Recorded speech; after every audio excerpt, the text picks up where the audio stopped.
Bismillahirrahmanirrahim. Assalamu alaikum, dear students. Hope you all are fine. In the last lecture, we have started chapter number 16, in which we study conductors, those substances which allow electric charge to flow through them, and non-conductor or insulators which do not allow electric charge to flow through them. उसके बाद हमने start किया था Coulomb's law, जिनमें coulomb ये कहते हैं कि the electrostatic force between 2 point charges is directly proportional to the product of the magnitude of the charges and inversely proportional to the square of the distance between them. इसके अलावा हमने study किया था electric field, the space around a charge where its influence is felt by another charge, और इसके अलावा study किया था हमने electric field intensity and potential difference.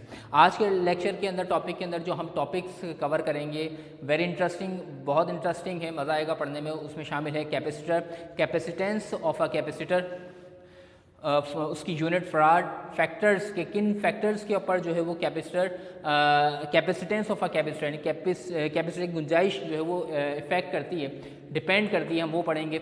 Electromotive force को पढ़ेंगे, इलेक्ट्रोमोटिव फोर्स क्या होती है, करंट को जानेंगे क्या होता है करंट, और करंट की यूनिट एम्पियर होती है, उसको स्टडी करेंगे. ओहम एक साइंटिस्ट थे, उन्होंने एक लॉ पेश किया था ओहम्स लॉ, उसको स्टडी करेंगे. रेसिस्टेंस पढ़ेंगे, उसकी यूनिट पढ़ेंगे, और किन फैक्टर्स के ऊपर या फिर रेसिस्टेंस किसकी वजह से इफेक्ट होती है, इन तमाम चीज़ों को स्टडी करें. तो आइए आज का टॉपिक, आज का लेक्चर स्टार्ट करते हैं. सबसे पहले टॉपिक की तरफ आते हैं, capacitor. The word capacitor is not new to all of you, कोई नया वर्ड नहीं है. आपने अक्सर अपने घरों के अंदर, अपने फ़ैन में, इलेक्ट्रिक मोटर्स में, और जो छोटी छोटी डिवाइसेस होती हैं, टॉयज़ वगैरह, उसके अंदर ये वर्ड ये चीज़ देखी होगी. आज जानते हैं कि कैपेसिटर होता क्या है. Actually capacitor is a device which is use to store electric charge. Electric charge के मुतालिक जो हमने लास्ट लेक्चर में पढ़ा था, कैपेसिटर एक ऐसी डिवाइस है जो कि इलेक्ट्रिक चार्ज को स्टोर्ड करती है, अपने अंदर जमा कर लेती है. अगर आप इस चीज़ को नोट अगर किया हो, कभी आप शॉप पर जब कैपेसिटर परचेज़ करने जाते हैं फ़ैन वगैरह के लिए, तो उसको वो चेक कराता है किस तरह से कि आपके सॉकेट के अंदर दोनों वायर लगाकर निकालता है, और जब उसको आपस में टच किया जाता है तो क्या करता है, वो स्पार्क करता है. एक्चुअली क्या हुआ कि जब उन्होंने उसे सॉकेट में लगाया तो उसने इलेक्ट्रिक चार्ज को अपने अंदर कैपेसिटर ने स्टोर कर लिया, और जब उसको दोनों आपस में पॉजिटिव और नेगेटिव टर्मिनल मिलाए गए तो वो क्या करा, उसने स्पार्क करा. इसमें कैपेसिटर क्या है, एक ऐसी डिवाइस है जो कि इलेक्ट्रिक चार्ज को अपने अंदर स्टोर करती है. कैपेसिटर बहुत सारी शेप के हो सकते हैं. एक नॉर्मल कैपेसिटर को जो है वो पैरेलल प्लेट कैपेसिटर कहा जाता है. दो प्लेट्स होती हैं, एक के ऊपर नेगेटिव चार्ज इंड्यूस होता है और एक पर पॉजिटिव चार्ज इंड्यूस होता है. तो एक्चुअली हम जानेंगे कि किस तरह से ये बिहेव करता है, कि चार्ज जो प्लेट्स पर वो स्टोर्ड होता है, जितना ज़्यादा पोटेंशियल डिफरेंस होगा उतना ही ज़्यादा चार्ज स्टोर्ड होगा. Means Q directly proportional to V. जब भी हम प्रोपोर्शनलिटी का साइन हटाते हैं, इक्वल लगाते हैं और एक कांस्टेंट लगाते हैं. यहाँ पर कांस्टेंट यूज़ किया गया है C, which is called the capacitance of a capacitor. Q is equal to CV. तो where C is the capacitance of capacitor, की कैपेसिटर की कितनी गुंजाइश है. तो अब हम स्टडी करते हैं कैपेसिटेंस ऑफ कैपेसिटर को, कि कैपेसिटेंस ऑफ अ कैपेसिटर क्या है. It is the charge per unit, it is the charge stored per unit potential difference. Per unit potential difference देने पर जितना चार्ज किसी भी प्लेट पर स्टोर्ड होगा, कैपेसिटर में स्टोर्ड होगा, वो उसकी क्या कहलाएगी, कैपेसिटेंस कहलाएगी. Q is equal to CV था, तो हम कैपेसिटेंस ऑफ अ कैपेसिटर को डिफाइन कर रहे हैं, तो हमने यहाँ पर इसको लिख लिया C is equal to Q upon V. C की वैल्यू निकालने के लिए Q यहाँ, V यहाँ पर इससे मल्टीप्लाई कर रहा था, इधर आकर डिवाइड करेगा, तो C is equal to Q upon V. अगर हम इसकी यूनिट की बात करें तो यूनिट किस तरह से बन सकती है, देखिए चार्ज की यूनिट थी कूलम और पोटेंशियल डिफरेंस की यूनिट थी वोल्ट, कूलम पर वोल्ट. तो यहाँ पर इसको हम कहते हैं फ्राड. कूलम पर वोल्ट को दूसरे मायनों में मतलब एक और नाम देते हैं जिसे हम नाम देते हैं फ्राड. और फ्राड को डिफाइन करते हैं कि फ्राड क्या होता है. तो देखिए, अब चूंकि हम यूनिट को डिफाइन कर रहे हैं, कैपेसिटेंस ऑफ अ कैपेसिटर थी, तो इसको डिफाइन करने के लिए फार्मूला यही रखेंगे. बट अब हम बात करेंगे इनके यूनिट्स की. देखिए, चार्ज का यूनिट होता है कूलम और पोटेंशियल डिफरेंस यानी कि V का यूनिट होती है वोल्ट. तो अब यूनिट चूंकि हम फ्राड डिफाइन कर रहे हैं, तो इसको डिफाइन करने के लिए हम कूलम और वोल्ट को यूज करेंगे. The capacitance of a capacitor is said to be 1 volt. 1 farad, एक कैपेसिटर की कैपेसिटेंस 1 फ्राड उस वक्त होगी if it stores 1 coulomb charge, अगर वो कैपेसिटर 1 कूलम चार्ज स्टोर करे, कब? When potential difference of 1 volt is applied, 1 volt का पोटेंशियल डिफरेंस दिया जाए और वो 1 कूलम चार्ज स्टोर्ड कर ले, तो हम ये कहेंगे कि उस कैपेसिटर की कैपेसिटेंस क्या होगी?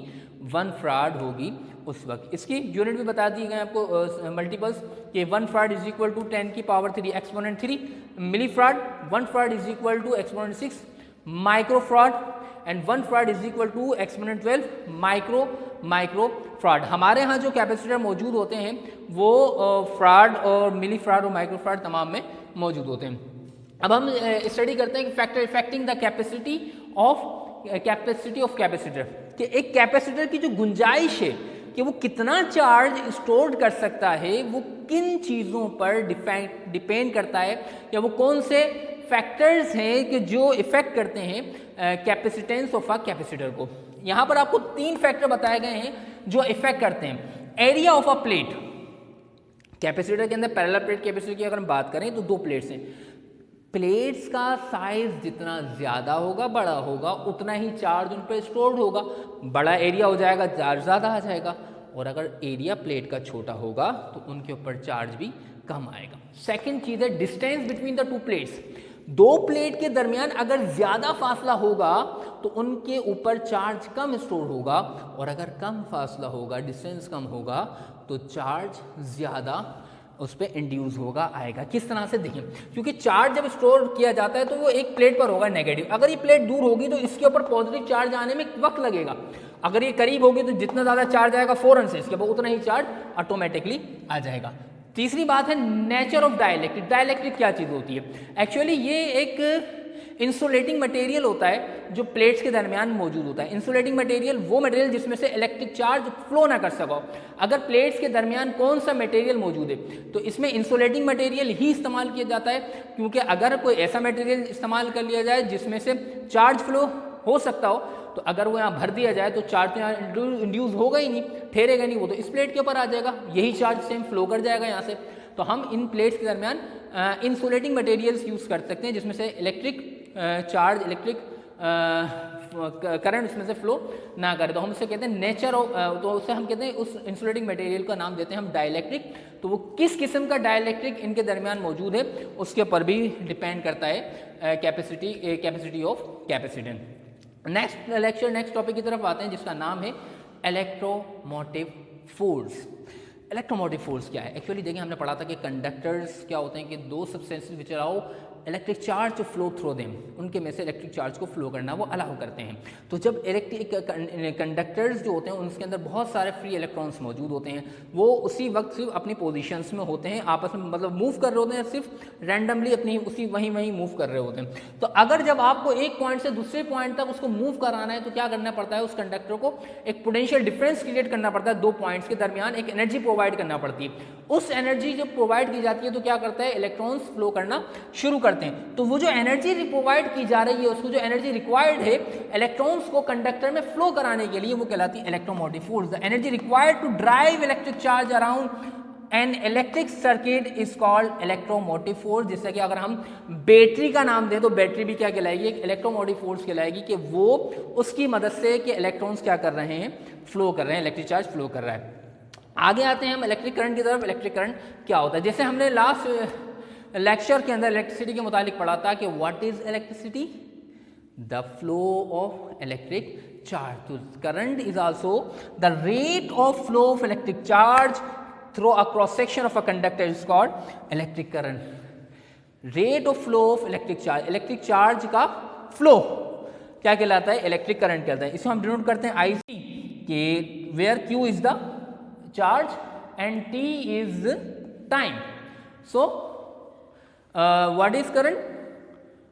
Rate of flow of electric charge, I is equal to Q upon T, और इसकी हम यूनिट हम लिखते हैं एम्पेयर। करंट की यूनिट एम्पेयर होती है। एम्पेयर को कैसे डिफाइन करेंगे? देखिए एम्पेयर एक यूनिट है, तो इसको डिफाइन करने के लिए हम क्या यूज करेंगे? यूनिट यूज करेंगे। देखिए कूलम की यूनिट, सॉरी चार्ज की यूनिट कूलम, और बात कर रहे थे कि हम करंट की यूनिट एम्पेयर को कैसे डिफाइन करेंगे। चूँकि ये एक यूनिट है तो हम इसको भी डिफाइन किस तरह से करेंगे, इसी फॉर्मूले के तहत डिफाइन करेंगे। यहाँ पर क्यू को चार्ज की यूनिट दी कूलम और टाइम की यूनिट दी second. The current flowing through a conductor said to be 1 ampere. एक कंडक्टर से जो करंट गुजर रहा है वो 1 एम्पेयर उस वक्त होगा if 1 coulomb charge flow through it in 1 second. एक कूलम चार्ज 1 सेकेंड में गुजर जाए तो हम कितना कहेंगे कि 1 एम्पेयर करंट कंडक्टर से गुजर चुका है। तो अब हम बात करते हैं अपने नेक्स्ट टॉपिक की, जिसका नाम है ओहम्स लॉ। ओहम एक साइंटिस्ट थे जिन्होंने ये कहा था the current flowing through a conductor is directly proportional to the potential difference. जितना ज़्यादा पोटेंशियल डिफरेंस प्रोवाइड किया जाएगा, क्रिएट किया जाएगा, उतना ही ज़्यादा करंट कंडक्टर से फ्लो होगा। वी डिनोट करता है पोटेंशियल डिफरेंस को डायरेक्टली प्रोपोर्शनल टू आई। अच्छा, इसकी मिसाल हम कैसे ले सकते हैं? देखिए, हमारे यहाँ जो करंट आता है वो 220 वोल्ट है। इसका पोटेंशियल डिफरेंस 220 वोल्ट एक्चुअली क्या है? पोटेंशियल डिफरेंस है। तो जितना पोटेंशियल डिफरेंस होगा उतना ही करंट फ्लो करेगा। अगर आप 220 की जगह पावर, अगर वोल्टेज आपका कम हो, पोटेंशियल डिफरेंस कम हो, 110 हो, तो अब जो है वो आपका करंट फ्लो कम करेगा, लाइट क्या हो जाएगी? कम जलेगी। तो मीन जितना पोटेंशियल डिफरेंस होगा उतना ही करंट ज़्यादा फ्लो करेगा। तो potential difference directly proportional to current. तो हम जब भी प्रोपोर्शनलिटी का साइन हटाते हैं, इक्वल लगाते हैं, तो इक्वल के साथ आई, और यहाँ पर जो आर है which is called the constant of proportionality and known as resistance of a conductor. इसको कैसे डिफाइन करते हैं? Resistance of a conductor actually होता क्या ये जाने। देखिए, जिस तरह से एक रास्ते में रुकावट होती है, इसी तरह करंट के फ्लो में, कंडक्टर में से करंट गुजर रहा है, उसके रास्ते में जो रुकावट है, अपोजिंग है, वो हम कहलाती है resistant. It is opposition offered by conductor to the flow of current through it. Current जब कंडक्टर से गुजर रहा होगा तो कंडक्टर जो अपोजिंग उसमें अपोजिशन क्रिएट करेगा, वो अपोजिशन क्या कहलाएगी? रेसिस्टेंस कहलाएगी। और इसकी यूनिट होती है ओहम, जिसको हम एक ग्रीक वर्ड ओमेगा से डिनोट करते हैं। इस तरह बनाते हैं ओहम का साइन। तो ओहम को किस तरह से डिफाइन कर सकते हैं हम? ये, क्योंकि ये भी एक यूनिट है, तो अब हम आर की यूनिट को डिफाइन कर रहे हैं। तो आर इज इक्वल टू आई, यहाँ मल्टीप्लाई कर रहे हैं, तरह का डिवाइड करेगा, वी इज अपॉन आई। तो अब रेसिस्टेंस को कैसे डिफाइन करेंगे? यूनिट की बात हो रही है, पोटेंशियल डिफरेंस की यूनिट वोल्ट और करंट की unit ampere. Resistance of a conductor is said to be 1 ohm if on applying a potential difference of 1 volt. अगर 1 वोल्ट पोटेंशियल डिफरेंस अप्लाई किया जाए, a current of 1 ampere flow through it, तो उसमें से कितना current गुजर जाए? 1 ampere का करंट गुजर जाए, तो वो कितना कहलाएगी? वो 1 ओहम रेसिस्टेंस कहलाएगी। रेसिस्टेंस किन चीज़ों पर डिपेंड करती है? वो पढ़ते हैं। लेंथ ऑफ अ कंडक्टर, जितनी ज़्यादा कंडक्टर की लेंथ होगी उतनी ही ज़्यादा उसके अंदर रेसिस्टेंस होगी। इलेक्ट्रॉन्स के फ्लो करने में क्या होगा? मुज़ाहमत होगी। लेंथ रास्ता बड़ा होगा तो उतनी ज़्यादा क्या होनी चाहिए? मुज़ाहमत होगी, रेसिस्टेंस होगी। Area of cross section cross section जैसे आपको मैंने पहले भी बताया था, जैसे ये मार्कर है, तो जितनी ज़्यादा लेंथ होगी इतनी ज़्यादा रेसिस्टेंस होगी। एरिया ऑफ क्रॉस सेक्शन ये, जैसे ये मार्कर, ये एरिया ऑफ क्रॉस सेक्शन कहलाएगा इसका। अगर ये ज़्यादा बड़ा होगा तो रेसिस्टेंस कम होगी। ज़ाहिर सी बात, इसको बड़ा रास्ता मिला इलेक्ट्रॉन्स को फ्लो करने के लिए, तो आसानी से इलेक्ट्रॉन फ्लो करेंगे। अगर ये एरिया ऑफ क्रॉस सेक्शन कम होगा, छोटा होगा, तो इलेक्ट्रॉन्स के अंदर क्या होगी? रेसिस्टेंस बढ़ जाएगी। टेम्परेचर ऑफ द कंडक्टर, जितना टेम्परेचर ज़्यादा होगा उस कंडक्टर का, उतनी रेसिस्टेंस ज़्यादा होगी, और टेम्परेचर कम होगा तो उसमें रेसिस्टेंस कम होगी। तीसरी चीज़, चौथी चीज़ है नेचर ऑफ द कंडक्टर, कि कंडक्टर की नेचर किस तरह की है, उस कंडक्टर की किस मटेरियल का बना हुआ है, उसके ऊपर भी डिपेंड करता है कि रेसिस्टेंस ऑफ अ कंडक्टर। आज के हम लास्ट टॉपिक की तरफ बढ़ते हैं, जिसका नाम है series combination, parallel combination of the resistance. तो आइए हम उसको पढ़ने की कोशिश करते हैं। मैं इसको मिटा रहा हूँ। तो अब हम पढ़ने की कोशिश करते हैं। अपना टॉपिक है series combination of resistors and parallel combination of resistors. होता क्या है? देखिए, अगर रेसिस्टर ये, इसका हम जो लाइनें डली हुई है, इसको हम रेसिस्टर को शो कर रही हैं। हमने इसको नाम दिया R1, R2 एंड R3। अगर रेसिस्टेंस जो है वो एंड टू एंड आपस में कनेक्ट हों, तो ये कहलाते हैं series combination of a resistors. अब इसमें देखें, इसमें करंट के फ्लो का सिर्फ एक ही रास्ता होता है। फ्रॉम यहाँ से करंट गुजरा तो इसके लिए एक ही रास्ता है। इसमें पोटेंशियल डिफरेंस डिफरेंट होता है, बट करंट क्या रहता है इसमें? सेम रहता है। और पैरेलल कॉम्बिनेशन क्या होता है? 2 और more resistor are set to be connected in parallel each of them is connected across same 2 points, same 2 points के दरमियान अगर कनेक्ट हो और इसमें अल्टरनेट पाथ करंट के फ्लो का दिया जाता है। जैसे कि अगर करंट यहाँ से गुजरना शुरू हो तो इसके लिए एक ये रास्ता भी है, एक ये रास्ता भी है, एक ये रास्ता भी है। तो यहाँ पर क्या होगा, I1 करंट, यहाँ होगा I2 करंट, यहाँ होगा I3 करंट, जबकि पोटेंशियल डिफरेंस पैरेलल में क्या रहता है, सेम रहता है। अगर हम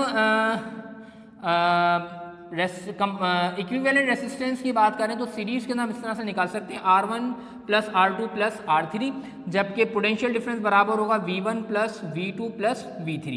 ये 3 रेसिस्टेंस लगे हुए हैं तो मैंने 3 लिखे हैं, अगर ये 4 रेसिस्टर्स होते तो क्या हो जाता है, यहाँ 4 रहता है। बट सीरीज कम्बिनेशन में करंट क्या रहता है, सेम रहता है, क्योंकि यहाँ पर ओनली 1 पाथ है, एक रास्ता मौजूद है करंट के लिए।